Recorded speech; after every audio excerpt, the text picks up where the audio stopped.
2 Timothy 3:16-17.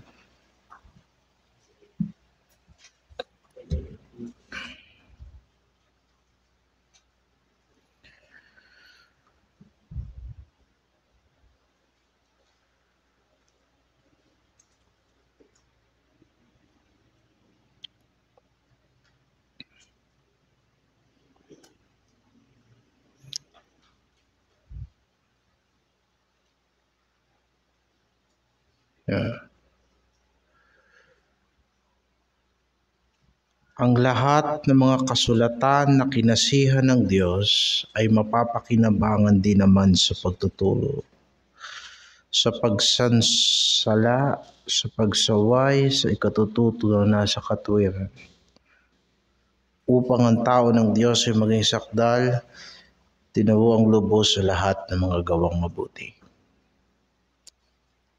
Mahabag ka sa amin, Panginoon. At bigyan mo kami ng pananampalataya sa iyong biyaya. Sapagkat ang lahat ng ibinigay mo sa amin ay mauuwi sa aming ikatututo at ikatitibay. Purihin ka, O Diyos, sapagkat ikaw ay mabuting Diyos sa amin. At wala kaming kailangang pagdudahan o improve sa iyong mga salita. Gaano man ka-imposible, subalit ang sino mang nagtitiwala sa iyo ay hindi mapapahiya. Gayunpaman, kailangan kaming matuto na ang salita mo ay sakdal at matuwid, walang labis, walang kulang, upang aming anihin at pakinabangan ang mga pagpapalang nasa iyong mga salita. Sa pangalan ng Panginoong Hesukristo. Amen. Isa sa pundasyong doktrina ng ating pananampalataya ay yung ating paniniwala na ang Biblia ay sapat sa pagtuturo, sapat na pundasyon ng ating pananampalataya at paggawa. Ano pat maaari nating sabihin na ito ay manual ng pananampalataya. O kung ikaw ay natuto talaga sa Panginoon, isasabihin mo na ang salita ng Diyos ay manual din ng iyong buhay. Yung mga nagsasabi na ang banal na kasulatan ay manual sa paglilingkod pero hindi manual sa pang-araw-araw na buhay, ay hindi pa natuto sa kaganapan at sa kasapatan ng salita ng Diyos. Sapagkat wala pa ang iglesia, nandun na ang tao.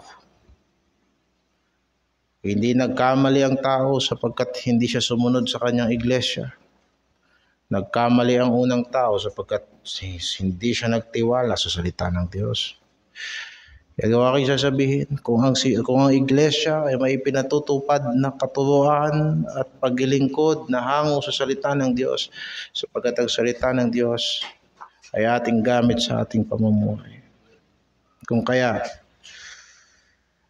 hindi lamang sapat ang Biblia sa paglilingkod, sapat din ito sa pamumuhay. At sa dalawang bagay na yan, dapat maunawaan natin ang koneksyon. Ang sino mang hindi namumuhay sa salita ng Diyos ay hindi magiging epektibo sa paglilingkod. Kahit anong gawin nating pagpilit sa mga bagay-bagay na yan.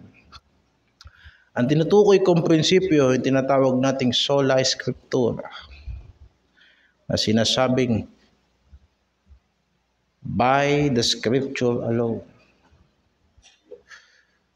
Ang kasapatan ni Kristo at ang kasapatan ng pananampalataya at ang kasapatan ng biyaya ng Diyos at ang pinakakabuuang punto ng lahat ng bagay na ang lahat ay dapat mauwi sa kaluwalhatian ng Diyos, ay malalaman lang natin kung ang Biblia ay sapat sa ating pamumuhay. Walang mga bagong revelasyon. Wala na tayong hinihintay na propetang darating. Sapagkat si Jesucristo kahuli-hulihang propeta ng Diyos. At ang lahat ng mga apostol ay nangaral lamang ng mga bagay na sinalita ni Kristo ayon sa pagpapaalala sa kanila ng banal na Espiritu. Kung kaya't napaka-importante sa atin ng salita ng Diyos. Ngayon, ang patunay na ang Biblia ay kinasihan ng banal na Espiritu ay hindi dahil sa ito ay kapaki-pakinabang sa mga gamit nito. Anong ibig ko sabihin? Malaking issue ang otoridad ng banal na kasulatan sa buhay ng mga Kristiyano. Kung pagpapalain ka ng Diyos o hindi ka pagpapalain ng Diyos, kung ikaw ba'y magpapatuloy o hindi ka makakapagpatuloy, o kung ikaw ba'y ligtas o hindi ka totoong ligtas, depende yan kung talagang ang banal na kasulatan ay may otoridad sa buhay mo. Pero paano ba nating mapapatunayan ang banal na kasulatan ay may otoridad? Paano mo sasabihin ang banal na Espiritu ang talagang author nitong aklat na tinatawag nating Luma at Bagong Tipan? Ngayon, hindi mo mapapatunayan na ang banal na kasulatan ay salita ng Diyos dahil lamang sa pagkakagamit nito. Bakit kapaki-pakinabang ang salita ng Diyos? Dahil ba sa ito ay nagagamit sa pagtuturo? Dahil ba sa ito ay nagagamit sa pagsasansala? O dahil ba sa ito ay nagagamit sa pagsaway o nagagamit sa ikatututo na nasa katwiran? Ang Quran ay nagagamit din sa doktrina. Nagagamit din sa pagbali ng kanilang mga kalaban sa pananampalataya nila. At ganun din sa kanilang pagsasanay, sa kanilang mga pananambahan, sa kanilang mga pamumuhay. Ang aklat ni Mormon ay nagagamit din sa pagdodoktrina at ang lahat ng mga magazine na pasugo ng Iglesia ni Manalo. Pero may isang bagay, isang pangyayari na nagpapatunay na ang Biblia ang hinahawakan natin ay kinasihan ng Diyos. At ito ay hindi mapapasubalian. Kapag ka ang pagtuturo, ang pagsansala at pagsaway at ang pagkatuto ay umiipekto sa mga tao ng Diyos. Sapagkat sinabi ng banal na kasulatan sa Propeta Isaias 55, talatang 11. Umpisahan natin sa talatang 10 para makita ninyo ang paglalarawan ng pagiging epektibo ng salita ng Diyos. Sapagkat kung paanong ang ulan ay lumalagpak at ang niyebe mula sa langit at hindi bumabalik doon, kundi dinidilig ang lupa at pinagsisibulan at pinatutubuan ng halaman at nagbibigay ng binhi sa maghasik at pagkain sa mga ngain. Anong tinuturo sa atin ito? Anong paglalarawan natin ito? Na yung ulan pagka bumaba sa lupa yan, yung niebe pagka pumatak sa lupa yan, nagbibigay buhay yan sa lupa. At nakikita mo na ang buhay noon ay umiepekto sapagkat nagbibigay ito ng binhi, nagbibigay ito ng pagkain. Napapakinabangan ng tao ang pagpatak ng ulan sa lupa. At hindi na yun bumabalik uli doon nang hindi na-accomplish kung ano ang dapat ma-accomplish. Verse 11, magiging gayon ang aking salita na lumalabas sa bibig ko. Hindi babalik sa akin na walang bunga. Ang alin? Ang salita ng Diyos. Kundi gaganap ng kinalulugdan ko at giginhawa sa bagay na aking pagsusuguan. So ang patunay na ang banal na kasulatan ay hiningahan ng Diyos sapagkat kapag ka nagturo ka ng doktrina at nagturo ka ng katwiran at sumaway ka at nagbali ka ng maling paniniwala, iepekto yun. Kanino? Sa mga tao ng Diyos. Upang ang tao ng Diyos ay maging sakdal.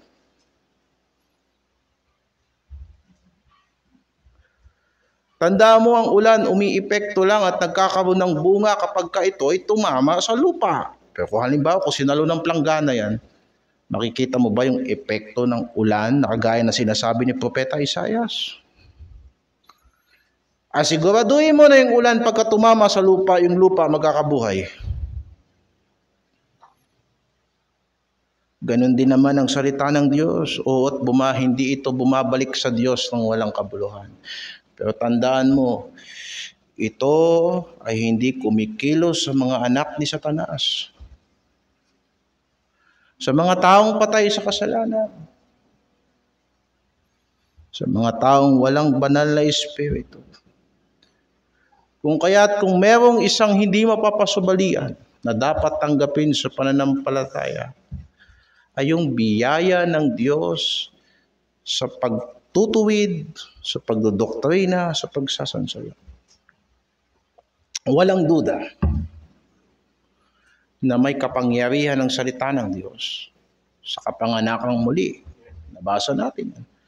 Na sinabing kayo ay ipinanganak hindi sa pamamagitan ng nasisirang binhi, kundi nang hindi nasisira ang salita ng Diyos na namamalagi magpakailanman. May sinabi pa sa Santiago, sa pamamagitan ng kanyang kalooban, tayo ay ipinanganak sa salita ng katotohanan.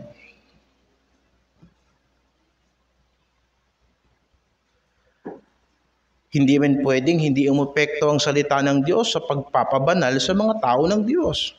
Efesos 5, 25 hanggang 26 nasusulat na ibinigay ni Jesucristo ang kanyang buhay para sa iglesia upang kanyang pakabanalin ng iglesia sa pamamagitan ng paglilinis ng tubig ng salita. Kung kaya't mga kapatid, kung ang Biblia ay totoo, makikita mo yan sa mga tao ng Diyos. Kung yan ay boses ng banal na Espiritu, makikita mo yan sa buhay ng mga tupa ni Kristo, sapagkat hindi pwedeng hindi kikilos ang mga tupa ni Kristo sa tinig ni Kristo. Sinasabi ng Panginoon, nakikilala nila ang aking tinig at sila'y sumusunod sa akin. Makikita mo yan sa mga taong nabubuhay mula sa kasalanan, tumatalikod sa kasalanan tungo sa buhay na walang hanggan. Nang sinabi ng Panginoon, dumarating ang panahon na ang mga patay ay makaririnig ng tinig ng anak ng Diyos at sila'y muling mabubuhay. Makikita mo yan sa epektong kalayaan sa lahat ng nagpapatuloy nito. Nang sinabi ng Panginoong Hesukristo, kung magpapatuloy kayo sa aking salita, tunay na kayo'y mga alagad ko at inyong malalaman ang katotohanan. At ang katotohanan ay magpapalaya sa inyo. Ngayon, ang pagiging kagamit-gamit ng salita ng Diyos ay hindi lamang sapagkat ito'y nagagamit natin sa ating relihiyon, kung hindi pinakikinabangan ito ng mga tao ng Diyos. Ngayon, kung hindi pinakikinabangan nino man ang salita ng Diyos, dalawa lang pwede nating sabihin dyan. Una, hindi totoo ang salita ng Diyos. Or pangalawa, hindi ka tao ng Diyos. Sa dalawang bagay na yan, hindi yan pwede mangyari. Sapagkat paano magiging salita ito ng Diyos na hindi pakikinabangan ng mga tao ng Diyos? At paano ka magiging tao ng Diyos kung hindi ka makikinabang sa salita ng Diyos? Yun na hindi pwede mangyari. Kung kaya't ang Biblia ay boses ng banal na Espiritu. Ngayon, bakit kailangan ang Biblia ay hindi basta sulat ng tao kung hindi ipinahayag ito sa pamamagitan ng banal na Espiritu? Una, kailangan ito sa daigdig. Kasi kailangan. Hindi pwedeng hindi salita ng Diyos ang magbabago sa tao. Hindi pwede. Pag pinuntahan mo sa talatang 1, simula sa Kabanata 3, talatang 1, umpisahan natin. Makikita mo na kailangan sa isang masamang panahon, sa mga mapanganib na araw, na ang ipinangangaral ay hindi pwedeng salita lang ng tao, kung hindi dapat salita ng Diyos, kinasihan ng Diyos. Bakit? Kailangan ito sa mapanganib na panahon.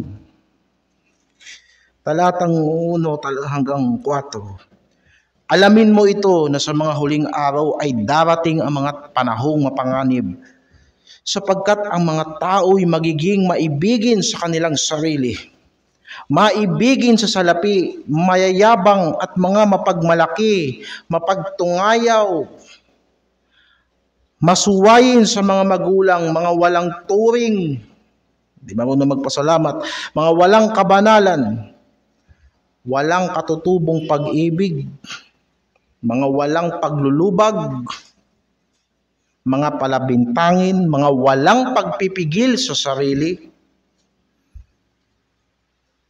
mga mababangis at hindi maibigin sa mabuti, mga lilo o madadaya, mga doble kara, mga matitigas ang ulo, mga palalo, mga maibigin sa kalayawan kaysa sa maibigin sa Diyos. Ngayon, kung magtatayo ka ng iglesia at pagkatapos, hindi salita ng Diyos ang magiging pundasyon ng iglesia. At sa isang relihiyon, kailangan ng tagapanguna, kailangan ng tagapagturo, kailangan ng pamantayan. Anong magiging pamantayan? Kung ang mga tao doon ay ganito ang kalagayan sa kanilang kaibuturan ng puso. Kung hindi ipapangaral ang salita ng Diyos, ang iglesia ay mapupuno ng mga taong maibigin sa sarili. Kahit pa anong forma ng kabanalan. Ang mga tao ay maibigin sa salapi kahit pa anong forma ng kabanalan. Ganyan kapanganib ang panahon na kahit ilagay mo ang pangalan ng Diyos sa gitna ng mga tao, walang pakialam ang mga tao sapagkat mas iibigin nila ang kalayawan kaysa sa pagiging maibigin sa Diyos. Kung kaya't hindi pwedeng nagbabasa lang ng Biblia na hindi tayo kinakausap ng banal na Espiritu sapagkat mapanganib ang panahon. Pangalawa, sapagkat dumarating ang panahon na ang tao relihiyoso pero walang epekto sa kanya yung relihiyon niya. Talatang 5 hanggang talatang 9, na may anyo ng kabanalan, datapwat tinanggihan ang kapangyarihan nito. Alam mo yung tinanggihan ng kapangyarihan nito? Yung tinanggihan ng kapangyarihan nito, yung otoridad nito. May anyo ng kabanalan pero hindi magpapasakop sa Diyos. Nang sinabi ng Panginoong Jesucristo, all power is given unto me. Ano ibig sabihin? Lahat ng kapamahalaan. So may anyo ng kabanalan pero tinatanggihan ang pamamahala ng Diyos. Kaya sinasabi ng Ebanghelyo, magsisi kayo at sumampalataya sa Ebanghelyo sapagkat narito na ang paghahari ng Diyos.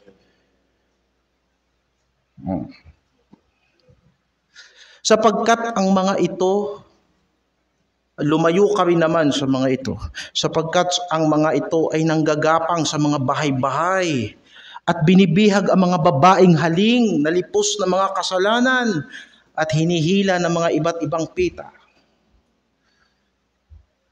Akita mo. Makadiyos yun. Pero may mga immoralidad sa loob ng simbahan.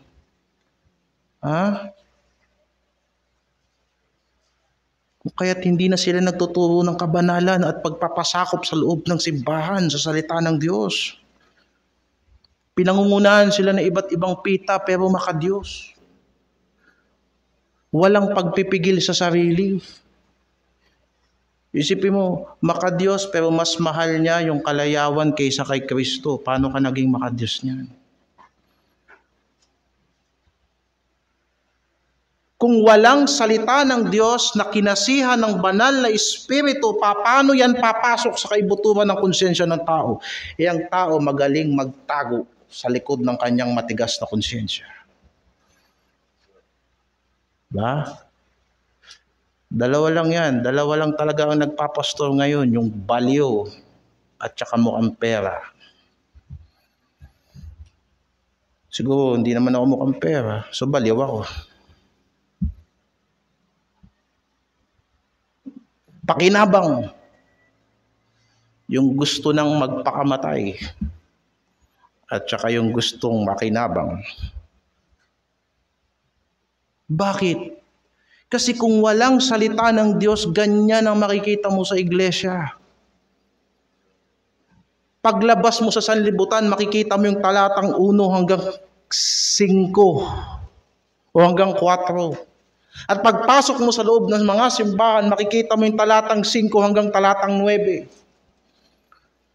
At ituloy mo pa talatang 7, laging nagsisipag-aral. Pero hindi nakakarating sa pagkaalam ng katotohanan.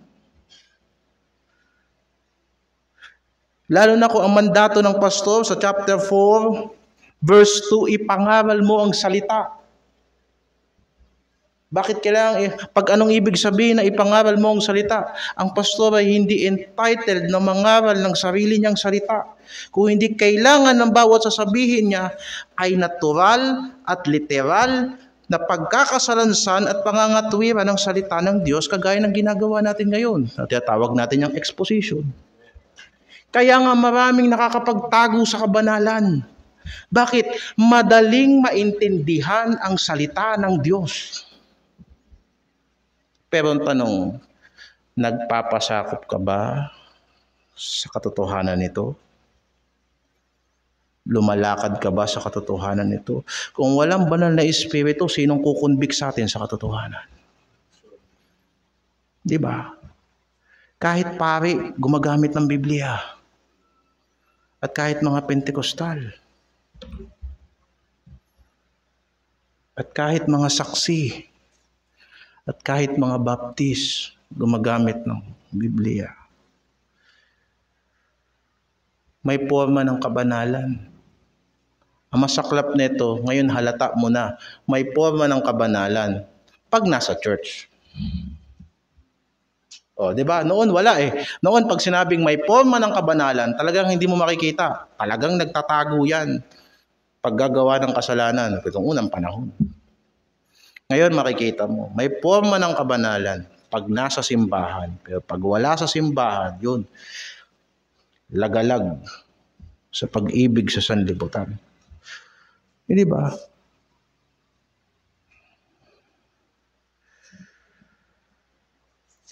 Talagang mapag-aaralan mo at lahat ng napag-aaralan mo, matututunan mo. Pwede ba? Ang problema, nakikita mo ba yung katotohanang dulot niyan sa buhay mo? At pag sinabi sa Biblia na iyo bang tinanggap ng katotohanan na ito? Iyo bang tinanggap ang buhay? Lumakad ka ba sa landas ni Kristo? Sapagkat sinabi ni Jesus Christ, ako ang daan, ang buhay at katotohanan. So ang sino mang lumalakad sa katotohanan ay dapat may buhay kay Kristo. At lumalakad sa makipot na daanan inilagay ni Kristo. Maraming nag-aaral ng katotohanan at maraming nag-aaral ng banal na kasulatan pero hindi talaga lumalakad sa makipot na daan. Oh, di ba? At yan ang makikita mo sa loob ng mga simbahan. Pero sinabi ko, magpapastor ka, siguro baliw ka. Sapagkat hindi mo matutuwid dyan sa pamagitan mo lang. Magtitiwala ka sa salita ng Diyos na hiningahan ng Diyos.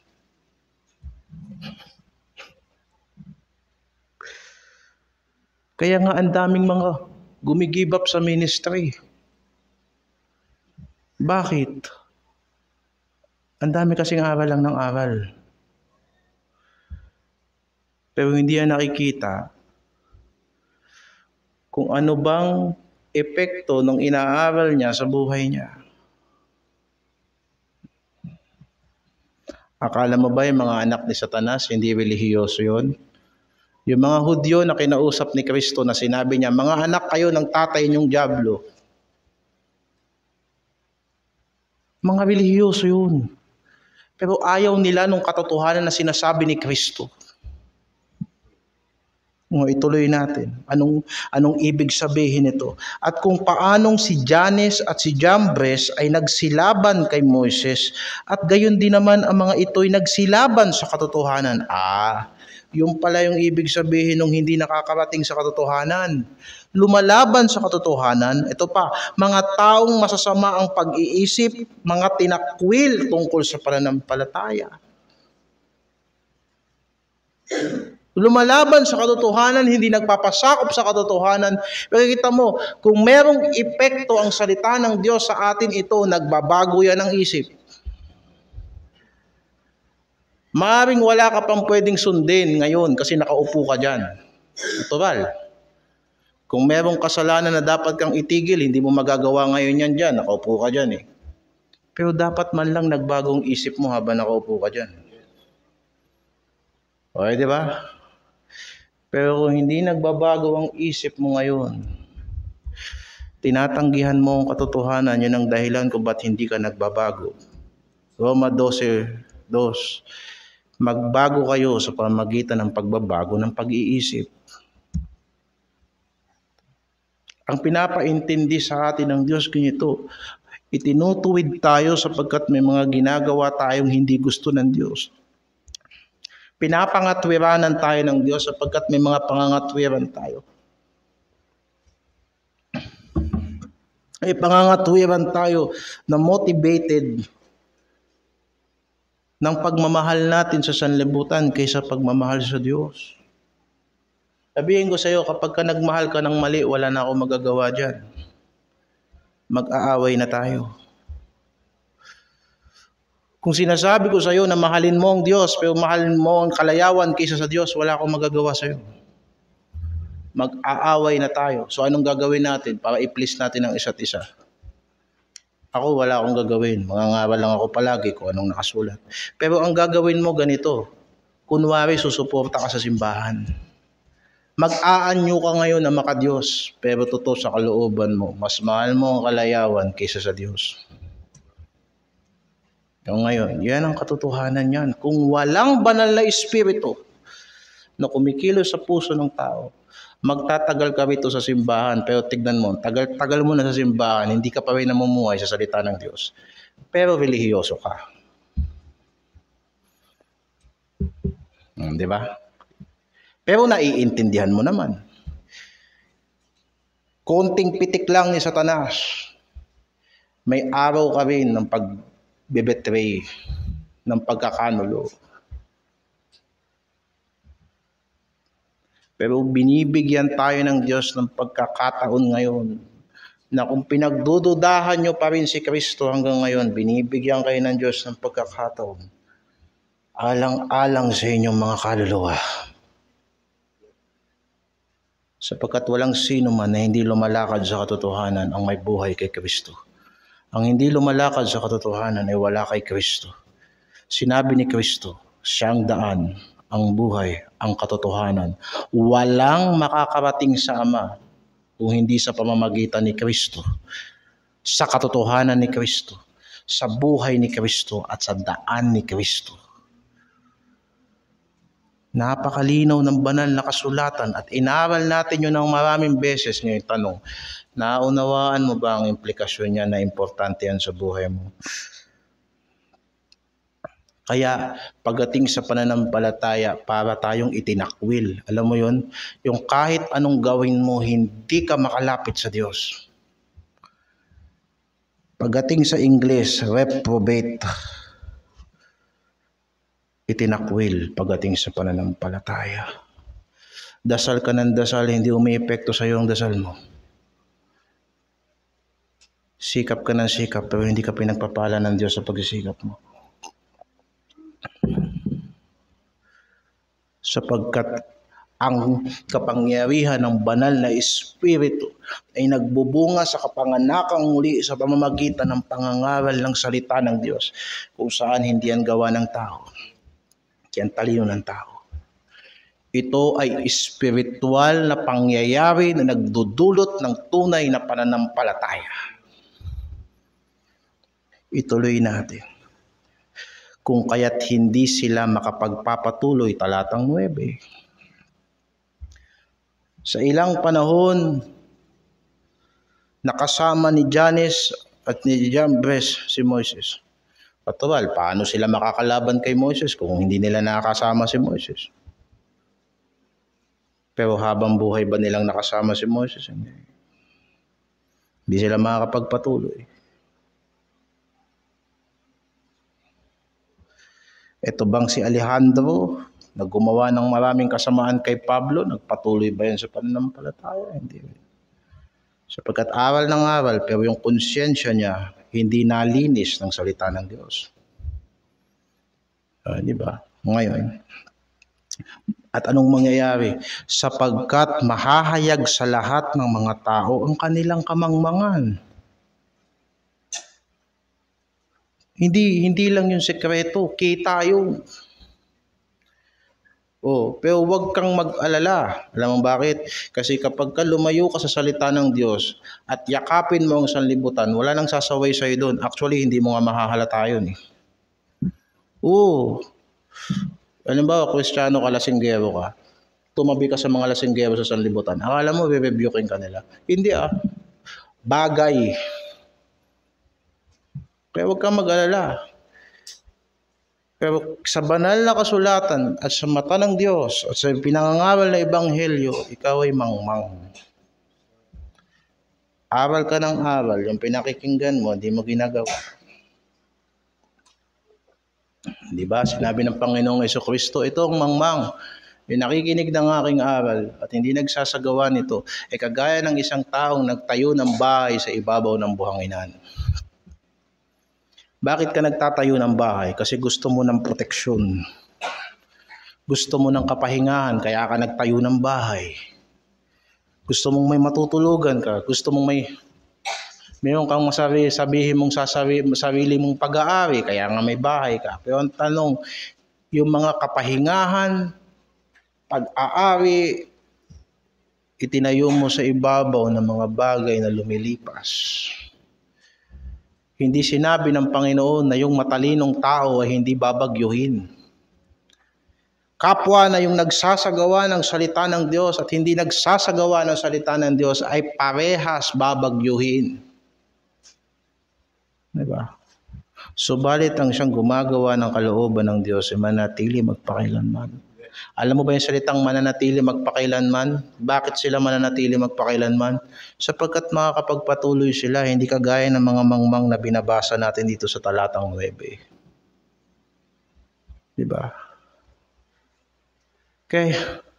Hindi ka matapat kasi umaatin ka palagi.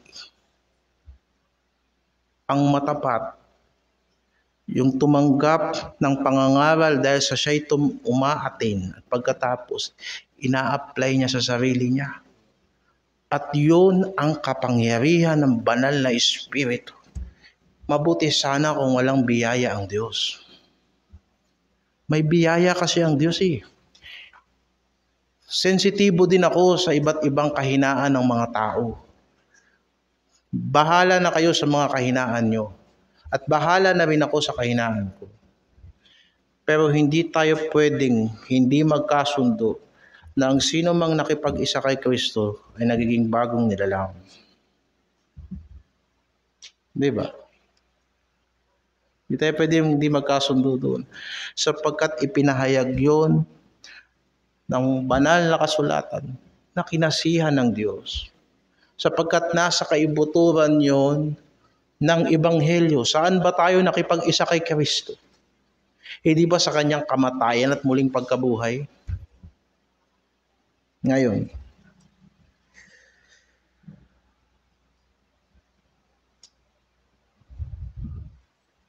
mahahayag yun sa lahat ng mga tao.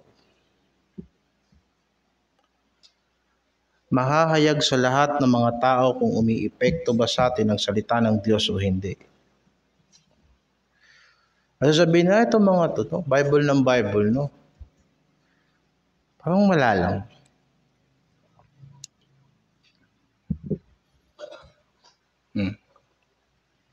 Yung mga Kristiyano, mga sinungaling, mayroong profile na pangligtas at may profile na hindi pangligtas.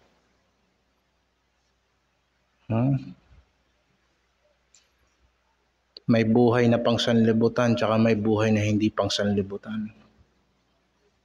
Buti sana kung profile yan na pang professional at saka pang natural na tao ka lang. Pero halimbawa dun sa isang profile mo, nandun lahat ng mga kagaguhan mo. Diba? O dito sa kabila, puro ka pa Kristiyano rito. Ano ka pa? Ba? You must be born again. Dito sa kabila, you must be die again. Diba? Ngayon, sasabihin natin, hindi kasi nasa tao lang yan. Oo, nasa tao lang yan. Pero tatandaan mo, ang Diyos ay makapangyarihan sa lahat. At yun ang sinasabi ko, eto bang Biblia ay salita ba ng Diyos? Ang Biblia ba ay kinasihan ng banal na Espiritu? Ang sagot, oo. Ngayon, sabihin mo sa akin, kung kapaki-pakinabang yan, nasa ng epekto niyan? And again, dalawa lang yan. It's either hindi to salita ng Diyos or hindi ka tao ng Diyos.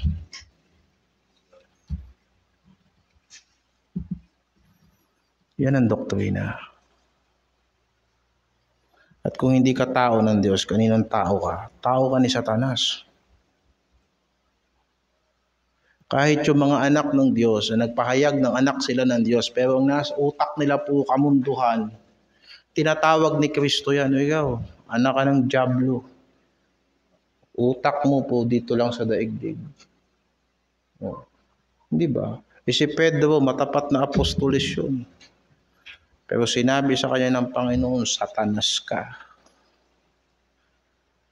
Ha? Satanas ka. Kasi yung utak mo, dito lang sa daigdig. Ha? May pa-doktrina ka pa, pero yung prinsipyo mo sa pamumuhay, makasanlibutan. Tinuturo ko sa inyo na sino mang susunod sa akin, limutin ang kanyang sarili. Diba? Sapagkat ganun din ang buhay ng anak ng tao. Sinasabi ng Panginoon, ba't akala ninyo na ako ang Mesaya? Pagpasok natin sa Jerusalem, tatanggapin tayo ng mga tao at kayo magiging mga prinsipe na agad kayo? Di pa. Mamamatay ang tagapagligtas. Magbibigay ng buhay ang tagapagligtas. Ang kaharian ni Kristo ay hindi sa daigdig na to. Kung kaya't makikita mo sa daigdig na to ang pinagkaiba ng tao ng Diyos at hindi tao ng Diyos. At sigurado ako doon, kahit 2,000 taon na nakalilipas. Kung maraming pastor hindi naniniwala doon, ako maniniwala ako doon. Kahit ako na lang mag-isa. Sasabihin nila, ang pinakahuling Puritan sa Kogyo. No. Kung sinabi ng banal na kasulatan yan. Kasi kung hindi yan ang salita ng Diyos, ano to? Tinatalo ba ng isip ng tao ang boses ng banal na Espiritu? Pag natalo mo ang boses ng Diyos, hindi Diyos ang pinapakinggan mo. Katotohanan ang sinasabi na higit ang Espiritu na nasa inyo kaysa sa Espiritu ng nasa sanlibutan. Ngayon, makikita mo rin yan. Pangalawa, sa mga pinalago na nito.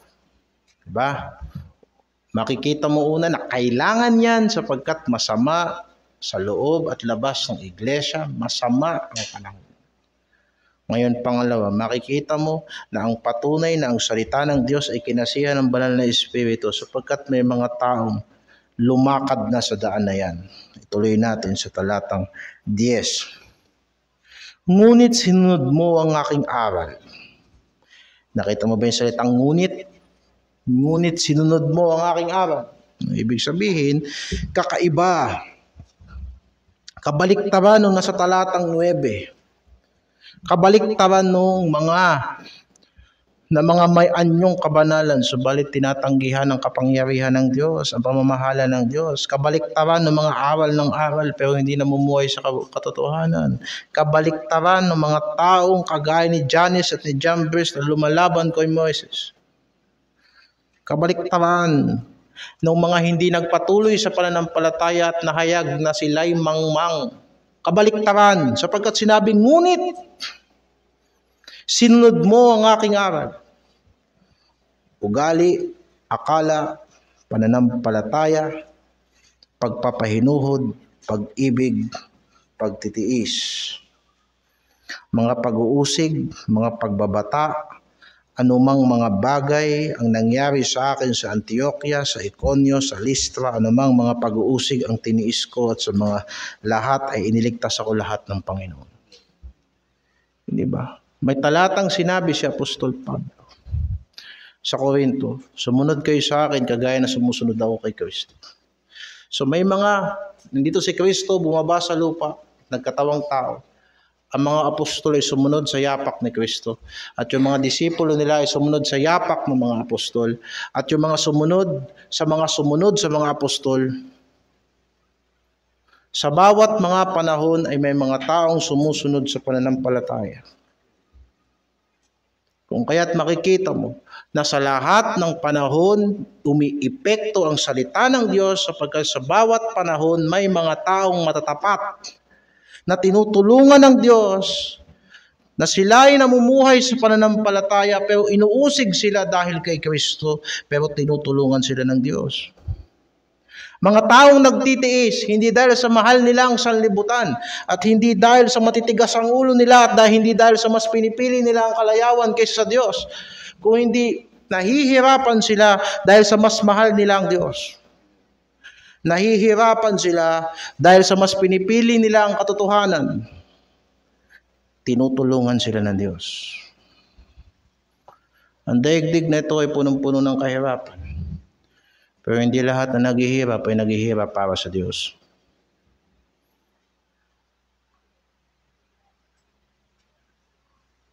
Lalo na kung hindi mo pinipili ang Diyos sa lahat ng desisyon sa buhay. Lalo na kung mas mahal mo ang sarili mo kaysa sa Diyos. Ang tinutulungan ng Diyos, yung nagpapatuloy sa salita ng Diyos. Ba? At hindi basta nag-aaral ng salita ng Diyos, kung hindi hinahanap ang kaharian ng Diyos at ang kanyang katuwiran. Ang daming tumititig sa kaharian ng Diyos mula sa labas. At ang nakikita nila ay pangit sapagkat maliban ng tao ay panganak na muli, hindi niya ma-appreciate ang kaharian ng Diyos. Walang kwenta, bulok. Mas maganda pa rin talaga sa club at sa bar. Diba? At nakita niya ni mga tao sa loob, nagkakape sa kaharian ng Diyos, mas masarap pa rin ang alak kaysa sa mga inumin sa loob ng kaharian ng Diyos. At nakikita niya yung chimenea sa ibabaw ng kaharian ng Diyos, umuusok, sasabihin niya, mas masarap pa rin yung sigarilyo kaysa dyan sa chimenea na yan. Maraming tumititig sa kaharian ng Diyos mula sa labas. Inaaral ang lahat ng liko nito at lahat ng anggulo nito. Ang taas nito at ang lalim nito. Iniikutan pa nila para malaman nila kung gaano kaluwang sa loob ng kaharian ng Diyos, pero hindi nila papasukin ang loob ng kaharian ng Diyos dahil alam nila hindi na sila makakalabas.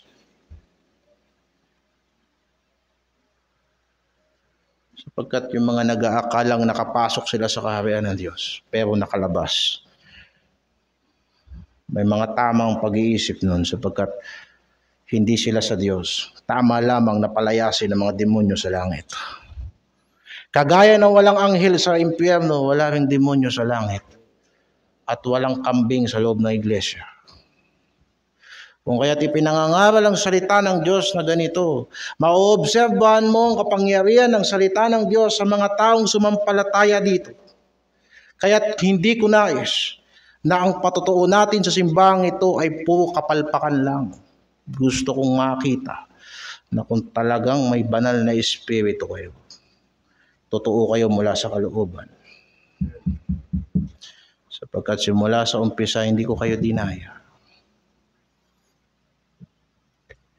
At hindi ako natatakot sa lahat ng mga bagay na ibabato sa pulpitong ito, dahil simula sa unang araw, alam ng Diyos kung bakit ako tumayo rito. Wala akong ibang pinagtiwalaan maliban ang salita ng Diyos. Ngayon, kung hindi ko yan makikita sa inyo, bahala ang Diyos sa inyo. Pero hindi pwedeng hindi ko ito makita sa aking sarili. Nais kong makita ang aking sarili na sinusunod ko ang aral, ang ugali at ang akala at pananampalataya at pagpapahinuhod ng mga banal na tao na nasulat sa banal na kasulatan.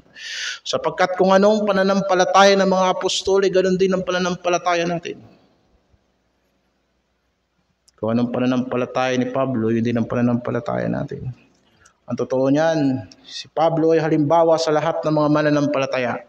Basahin natin sa unang Timoteo 1. Unang Timoteo 1:16. Gayon may dahil dito kinahabagan ako upang sa akin na pangulong makasalanan ay maipahayag ni Hesukristo ang buong pagpapahinuhod niya na halimbawa sa mga nagsisisampalataya sa Kanya sa ikabubuhay na walang hanggan. So ito palang buhay ni Pablo, kung bakit si Pablo ay makasalanan na higit sa lahat ng mga makasalanan, ay upang makita na kahit ikaw na ang pinakatarantadong tao sa balat ng lupa, wag mong sabihin na hindi mananagumpay ang habag ng Diyos. At ngayon sasabihin mo, hindi kasi ang hirap kasing sumunod sa Panginoon eh. Wala. Diba? At sasabihin natin, mahabagin ng Diyos. Alam mo, ang habag ng Diyos, ito, na yung pinakapangulo sa lahat ng mga makasalanan ay nakatagpo ng buhay kay Kristo tungo sa buhay na walang hanggan. Kapag si Pablo nahihirapan siya sa paglilingkod, isa lang ang napapansin kong ginagawa niya. Tinitignan niya yung dati niyang buhay. Napakalaki ng pagliligtas sa akin ng Panginoon. Pero maraming mga Kristiyano walang buhay na malilingon sa likod, kasi kung anong buhay nila dati, ganun pa rin ang buhay nila ngayon. Kaya maraming discouraged na Kristiyano. When I think of Jesus, paano niya kinahabagan ang aking pagiging tarantado? Walang ibang humihikayat sa akin kundi ang kamatayan ni Kristo para sa aking kaluluwa. Pansin mo si Apostol Pablo, sinabi niya, hindi ako nahihiya sapagkat alam ko yung sinampalatayanan ko. Ito yung buhay ko dati, ganito na ako ngayon. Maaaring hindi maniwala ang mga tao sa akin, pero hindi ko maitatanggi ng salita ng Diyos na nagbago nito sa aking puso at isip. Mga panahon na nakikipagdebate ako sa mga universidad at pinatutunayan ko sa mga nagpapakilalang Kristiyano na walang Diyos. At hindi sila nagwagi sa akin. Mga panahon na ang ginagawa ko ay mga bagay na nakakahiya sa harapan ng Diyos. Subalit sa pamagitan ng salitang ito, nakatagpo ko ng kalayaan. Kaya kahit wala kayo, maniniwala ako ng salita. Ito ay salita ng Diyos. Yun ang dahilan kung bakit nakaangkla ang pulpitong ito sa salita ng Diyos. Sapagkat alam ko kung ano ang aking sinampalatayanan. Dahil ko sinasabi sa mga manggagawa, kaya siguro ako ang pastor kasi mas tarantado ako sa inyo. Kung kaya't pwede ba, huwag kayong magsisinungaling sa akin kasi yung mga kasalanan nyo, simple pa lang yan. Pero kung paano ko tinulungan ni Kristo, tutulungan din kayo ni Kristo. At gumawa kayo ng kasalanan, walang kaklas-klas.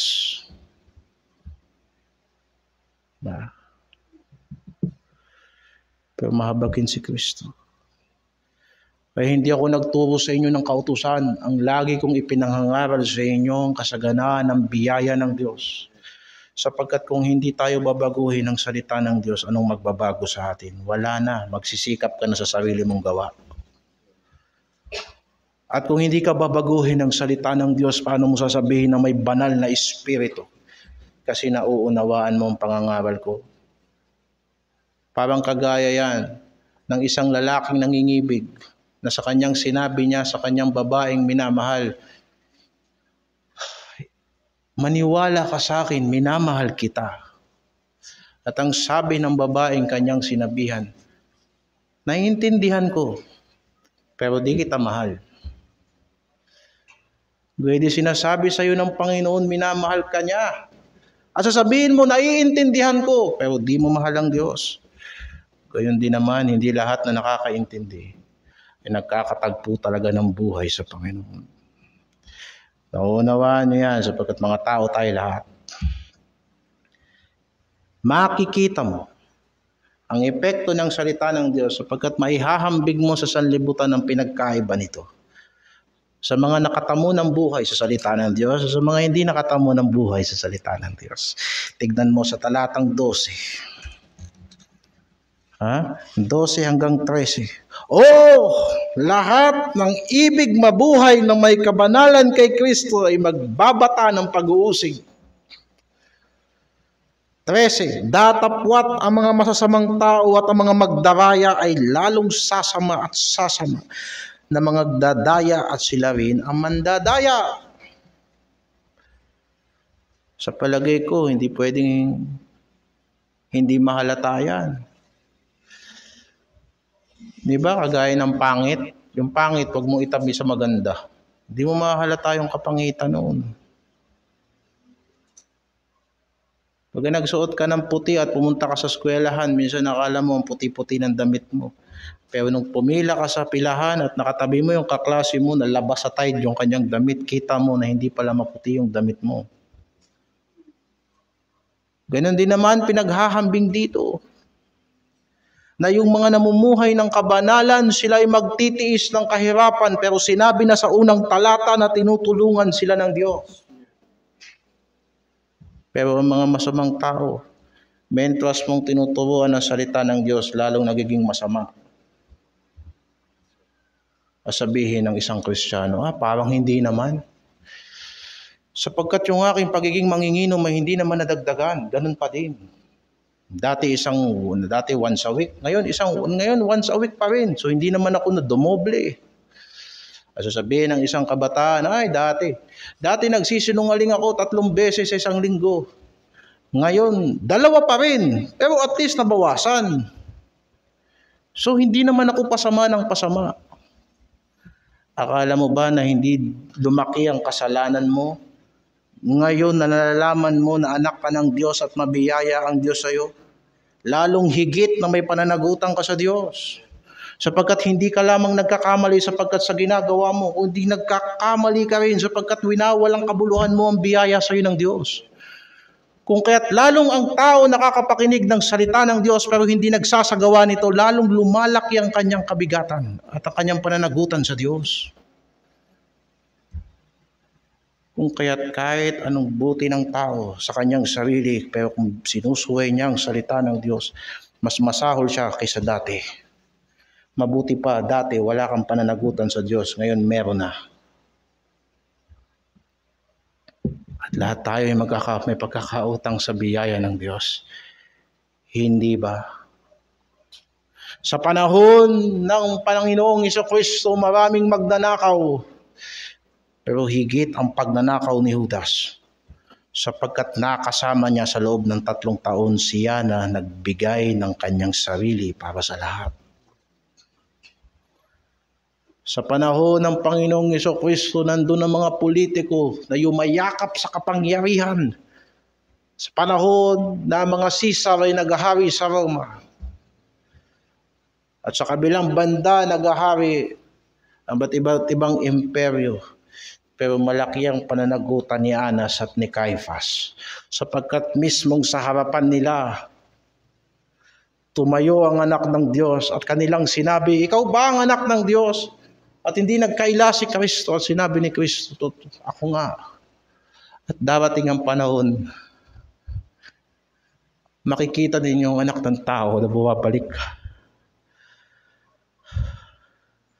na sa kapangyarihan, doble ang pananagutan ng mga taong nakakita kay Kristo. Kinain nila yung tinapay pero hindi sila sumampalataya.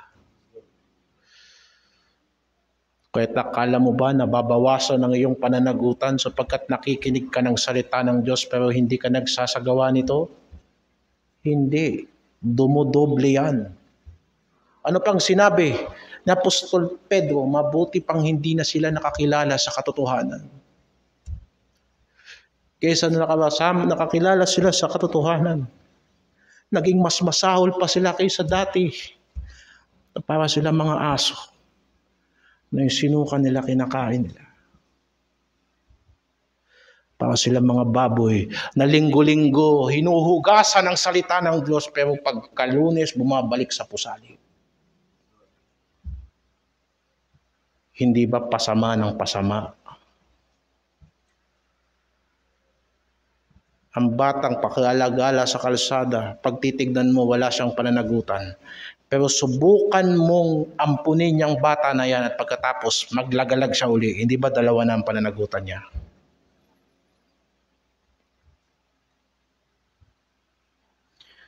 Masasamang tao lang ang pasama ng pasama. Kahapon may nakausap ako dyan. At sinabi ko sa kanya, kung makikinig ka sa sasabihin ko sa iyo, mahikabagang ka ng Diyos. At para maligtas ang kaluluwa mo, hindi na po, hindi na po.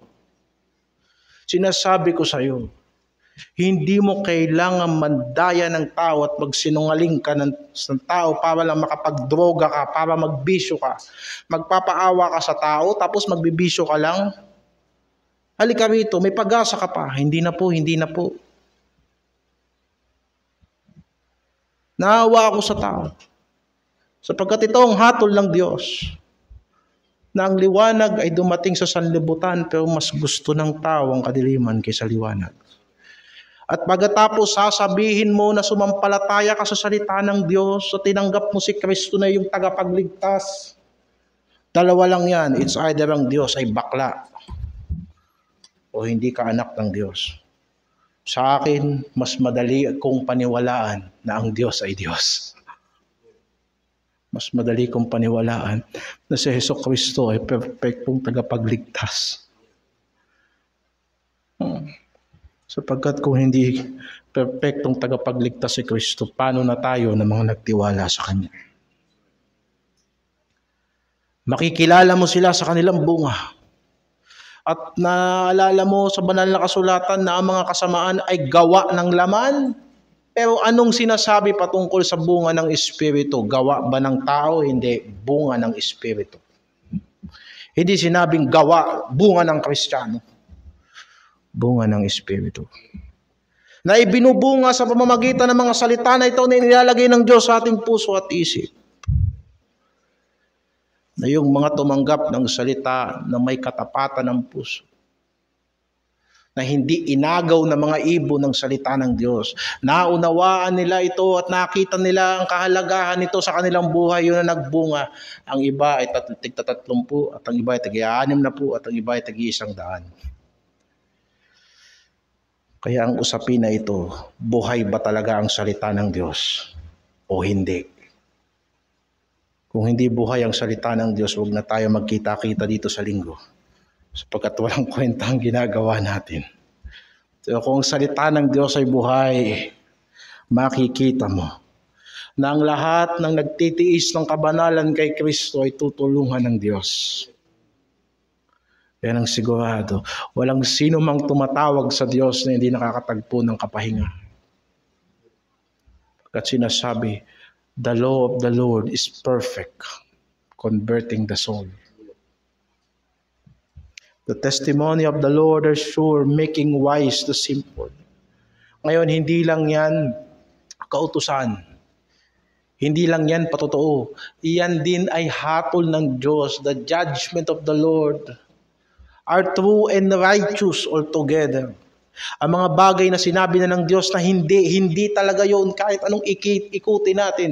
Wala tayong court of appeals sa hukuman ng Diyos sapagkat hindi pwedeng magkamali ang hatol ng Diyos. Dito sa lupa, pag nagkamali ang mababang hukuman, pwede mong ilaban yan sa taas. Pero pag nagkamali ang Diyos, kanino ka aapila? Wala nang mas mataas kaysa sa Diyos. Kung kaya't ang mga tao ngayon sa sanlibutan, dahil ang kanilang pag-iisip ay taliwas sa salita ng Diyos, naghahanap sila ng mga mangangaral na magsasalita sa kanila ng mga bagay na gusto nila. Palibhas ay mga alipin sila ng mga sarili nilang pita. 4:3 Sapagkat darating ang panahon na hindi nila titiisin ang magaling na aral. Ang problema, hindi dahil sa ang aral ay hindi magaling. Magaling ang aral pero ayaw mong tiisin.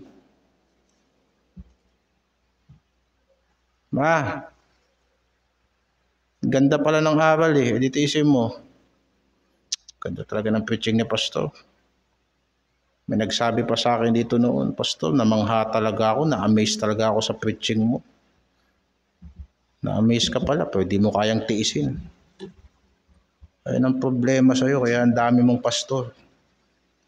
Kundi pagkakaroon nila ng katinang tenga. Mga di marunong magtiis sa magaling na aral.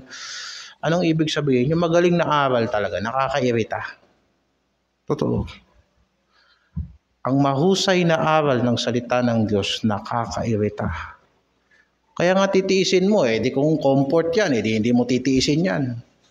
Di sana hindi makati sa tenga yan. Mabiyayaan nga tayo ng Panginoon dito, binalansin ng Diyos. Tignan niyo yung boses ko, nakakaantok, di ba? Kung binigyan pa ako ng boses na, di lalo kayo na-irita niyan. Mga kapatid, kamusta na kayo? Akala may pastor na ganyan ang boses, kala mo. Pero yung boses ko nakakaantok. Pero maraming hindi nakakairit na nakakatiis, nakakairitang magaling na aral. Kati sa tenga. Palibhasa hindi nagtututuli, ay magsisipagbuntong sa kanilang sarili ng mga guro ayon sa kanilang sariling mga masasamang pita. May nagsabi pa rito, yung si pastor hindi professional. Hindi professional. So yung nagsabi, yung walang pinag-aralan. Yung isa magaling, nagsalita, pero professional. Professional.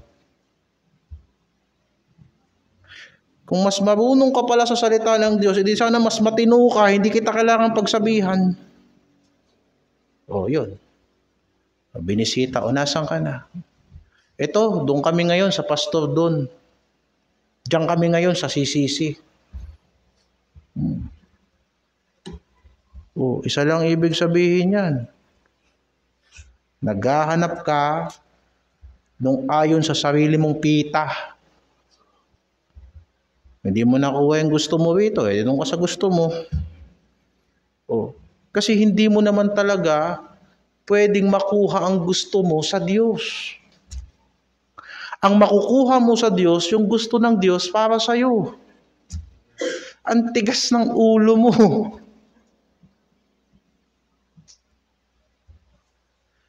Hahanapin mo nga yung kaharian ng Diyos May bang kaharian na walang hari?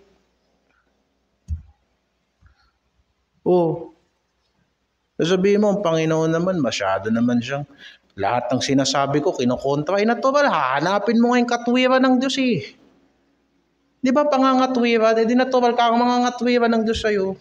Ayun. Kaya makikita mo yan sa pagpapatuloy. Itapusin na natin ito. Pumunta na tayo sa 13 hanggang 14. 14 hanggang 15. Datapwat manatili ka sa mga bagay na iyong pinag-aralan. Pinag-aralan mo pala panatili ka dyan. At pinagkaroonan mo ng katunayan. Di ba? Pinag-aralan mo. Natiyak mo, o di manatili ka dyan. At ano pa, yamang nalalaman mo kung kanino mo yan ang atutuhan. Sa mo nakita yan? Sa mo nakita ang epekto niyan? O, di ba? Alala ko sa isang young people, nabihan ko isang young people, isang kasama ko yung nagpunta sa outreach. So, ikaw yun, sabihan kita. Ikaw, kung nadi-discourage ka na sa buhay mo, tandaan mo, tignan mo yung mga tagapagturo mo. Kami ba yung mga taong walang pagsisikap? Sa tingin mo, nakakapagod mamuhay ng matuwid, tignan mo. Kami ba yung mga taong nagtuturo ng salita ng Diyos na wala kaming pagsisikap? Alam mo kung kanino mo yan natutunan. Diba? Kung kaya mo mag-backslide, sabihin ko sa'yo, kaya ko yung mag-backslide at pag tumayo ko sa pulpito, justified. Pero I rather, mas pipiliin ko magpasakop sa iglesia. Pag sinabi niyong wag, hindi ko gagawin. Bakit? Napapakita ako ng behave ako sa iglesia. Kahit ang daming nagsasabi sa akin na mangaral ako sa simbahan nila at alam ko pag anniversary may love gift yun. Pero hindi ako aalis dito sapagkat mas pinipili ko yung pananagutan ko dito sa Panginoon. Diba? Tapos kayo gusto nyo maglingkod sa Diyos ng walang pananagutan, tama lang na mga bata pa talaga kayo. Kasi makikilala mo ang matanda hindi sa laki o sa liit, kundi sa responsibilidad. Itinuro ko yan sa iyo na isang araw, kapatid. Diba? Kapag kaya mo sa isang maghapon na kahit anong gawin mo walang maaapektuhan, bata ka pa. Pero sabihin ko sa iyo, ang matanda, kahit may sakit kikilos yan kasi hindi pwedeng hindi siya kikilos alang-alang sa kanyang responsibilidad. Di ba? Pati pinag-uusapan ng mga bagay na yan. Hindi rin ibig sabihin nagtatrabaho ka, matured ka na. Tignan mo saan mo ginagamit ang pera mo.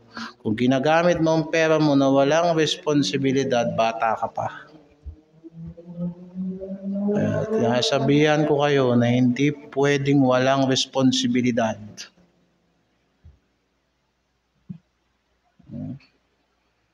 Ganon din naman. Hindi porket naglilingkod kayo, sumasama-sama kayo sa gawain, matured na kayo. Tignan nyo kung responsable ba kayo sa mga ministrong ginagawa ninyo. Ang responsable sa ministry, hindi dahil sa ginagawa mo yan ng consistent. Binigyan tayo ng Diyos ng talino na kahit anong pinapahawak ng Diyos sa kamay natin, pinalalago natin. Diba? Tignan mo sa Garden of Eden. Perfect ba yon na garden? Hindi ba perfect yon? Perfect yun. Pero bakit gumawa ang Diyos ng tao to dress it? Bakit gumawa ang Diyos ng tao para mag-ayos ng hardin, samantalang ang hardin ay perfecto? Sapagkat dinisenyo tayo ng Diyos na mula sa dalawa magiging tatlo. Lalaki at babae magkakaroon ng anak. Yung pangit, i-improve natin. Yung hindi maayos, aayusin natin. At hindi kung ano yung maayos, sinisira natin. Kung anong tahimik, ginugulo natin. Kung ano yung dapat natin gawin para sa kabutihan, yun ang hindi natin ginagawa, hindi yun ang nais ng Diyos. Dapat nga kapag ka nahawakan mo, lalo mong paghuhusayin. Hindi ba? Yan, medyo lumalayo ako ng konti. Kaya manatili ka sa mga bagay na yung pinag-aralan at pinagkaroon mo ng katunayan. Paulit-ulit ko sinasabi sa iglesia sa mga panahong ito, ang napagkakatiwalaan sa maliit, napagkakatiwalaan sa malaki. Salita yan ng Panginoong Hesukristo. Pinakita ko sa inyo na hindi ko kayo dadalhin sa mga mahihirap na gawain for the sake na malaki. For the sake na makita ang imahe ko sa mga kapastoran na si Pastor Jervis, talagang magaling na pastor. Mas gusto kong manahimik at magkulong dito at maging katiwa-tiwala sa maliliit na bagay. Sapagkat nagtitiwala ako sa Diyos na napagkakatiwalaan sa malaki, napagkakatiwalaan sa maliit ay napagkakatiwalaan sa malaki. Ang napagkakatiwalaan sa malaki ay yung nasubukan sa maliit. Oh. Bakit ka natutokso? Mahilig ka sa malaki na hindi ka karapat-dapat. Gusto mong kunin yung saya na hindi mo pinaghirapan. Hilig mo sa libre. Samantalang may mga kasiyahan na inihanda sa iyo ng Diyos kung magsisikap ka lang at pagsisinop ka lang. Kung kaya't napakalaki ng tukso sa atin ang sanlibutan, sapagkat tignan mo ang sanlibutan. Kung walang pagnanasa ang tao, lahat ng negosyo babagsak. Diba? Ang daming walang pera na ang daming nilabas kagabi sa 12-12. Mga walang pera. Yung hindi mo kailangan, bigla mo naging kailangan. Salamat na lang sa Diyos kung sumasakto siya sa lahat ng ating pangangailangan. Diba? Pero tignan mo, kung walang pagnanasa, babagsak ang sanlibutang ito. Kung kaya't para ang sanlibutan ay manatiling buhay, gagawa siya at gagawa ng mga bagay na pagnanasaan ng mga tao para ang pera umiikot. At maraming mga tao na nag-ibig ng salapi, na tinuhog nila ang kanilang sarili ng maraming kalumbayan. Samantalang hindi naman nagkukulang ang Diyos. Ano ka, nanampalataya ka para biyayaan ka ng Diyos? Maling pangangatwiran yun, mga kapatid. Kung hindi ang pananampalataya ay ang pagtanggap na kung ano ang biyaya ng Diyos, sapat yan. Kaya ka naniniwala. Diba? Kung anong biyaya ng Diyos, i-maximize mo yan sapagkat napagkakatiwalaan sa maliit na biyaya, napagkakatiwalaan sa malaking biyaya. Kaya nga't lagi kang lalapit sa trono ng biyaya sapagkat nakikita mo minsan ang biyaya parang hindi na sumasapat. Sapagkat maliit, takbo ka sa Panginoon at hingi ka ng biyaya. But He giveth more grace. Pero kung sa palagay mo, na ang biyaya ng Diyos ay binibili natin sa Diyos, hindi kakamali tayo. Hindi. At mula sa iyong pagkasanggol ay iyong nalalaman ang mga banal na kasulatan na makakapagpadunong sa iyo sa ikaliligtas sa pamagitan ng pananampalataya kay Jesucristo. Di ba? Ito po ay buhay. Kung nagsimula ka pa ng bata, hanggang pagtanda mo yan, dala mo yan. Kung nagsimula ka sa gitna, edi dala mo yan hanggang sa mamatay ka. Kung nagsimula ka sa huling bahagi ng iyong buhay, edi dala mo dapat yan hanggang sa mamatay ka. Ano bang mas mahirap? Yung magsimula ng bata o magsimula ng matanda?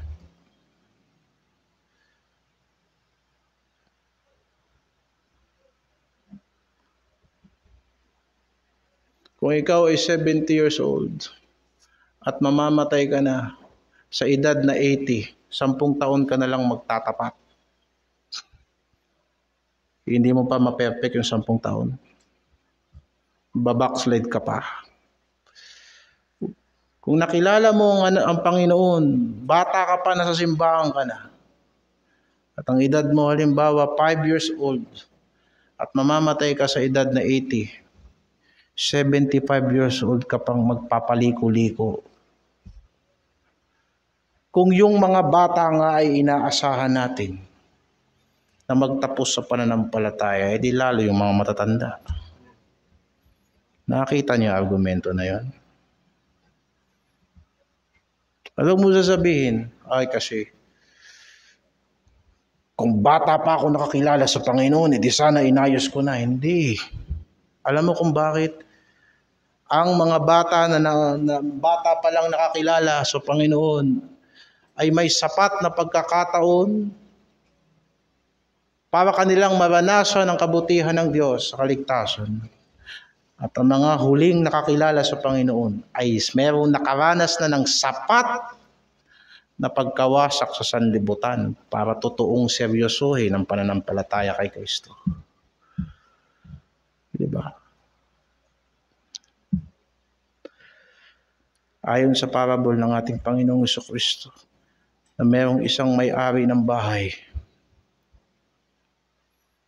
mayroong isang nagpapatrabaho sa bukid, lumabas siya ng 6:00 ng umaga. At ang sabi niya, "Hoy, kayo dyan, wala ba kayong trabaho? Pumunta kayo doon sa bukid ko, magtrabaho kayo." Pumunta yung mga tao sa bukid. At lumabas siya ng bandang 9:00 sapagkat magkakape na ang mga trabahador ng 9:00. At lumabas ang may-ari ng bukid. At nakakita siya ng mga nakatambay sa tindahan. "O kayo, mga nakatambay kayo, wala ba kayong balak magtrabaho?" "Wala po kasi magbibigay sa amin ng trabaho." "O sige, pumunta kayo sa bukid ko, magtrabaho kayo." At nang 12:00 na, lumabas uli ang may-ari ng bukid. At nakakita na naman siya ng mga nakatambay. Kahit sa parable, ang daming tambay. At sinabi niya, "Kayo dyan, hindi ba kayo magtatrabaho? Kung bibigyan nyo kami ng trabaho, magtatrabaho kami." Hanggang sa 5:00 ng hapon, o 4:00 siguro ng hapon, o 5:00, malapit na mag-uwian, lumabas uli. Siguro walang magsasako ng palay. Gusto magtrabaho? "Sige po, sige, pasok." Ngayon, nung swelduhan na, yung mga 1 oras lang nagtrabaho, binigyan niya ng buong bayad. 1 oras na nagtrabaho, bayad. Sabi nung nasa likod, siguro, ako na half day ako, siguro mas malaki bayad sa akin, half day ako eh. Ang binigay, buong bayad din, buong maghapon. At pagkatapos, pumasok ngayon doon yung mga umaga pa lang, 6:00 ng umaga nandun na. Ang binigay na sweldo, yung buong bayad din. Nagbulong-bulungan sila. Itong may-ari talaga nito ng bukid, madaya eh. Sabi mo, ang tagal-tagal ko nagtrabaho ito. Pagkatapos ang bayad sa akin, yung buong bayad lang. Samantalang yung 1 oras na nagtrabaho, ganun din, pantay lang kami. Ang sabi ng Panginoon, hindi ba yun ang pinag-usapan natin? Hindi importante doon kung sinong nauna, sinong nahuli. Sapagkat pantay. Ang usapan natin dito, pinapasok kita, itong bayad ko sa'yo. O hindi ba? Ano ba sa gawain ng Diyos, akala mo kung mas matagal ka, mas epektibo ka, at mas bago ka, hindi ka epektibo? Iisang kaligtasan lang ang tinanggap natin. Iisang salita lang ng Diyos. Kung paano kumikilos yan sa matatagal, ganun din kumikilos sa mga bago yan. May mga nauuna na nahuhuli, at may mga nahuhuli na nauuna. But the issue is this: anong epekto sa iyo ng salita ng Diyos na pinag-aaralan mo? Patas ang Diyos. Kung anong iniasik ng tao, yun ang kanyang aanihin. Kung ito ang pinangako ng Diyos sa atin dahil kay Kristo, yan ang matatagpuan natin kay Kristo. At kahit kailan, walang sino man makakapagsabi na ang Diyos ay hindi patas.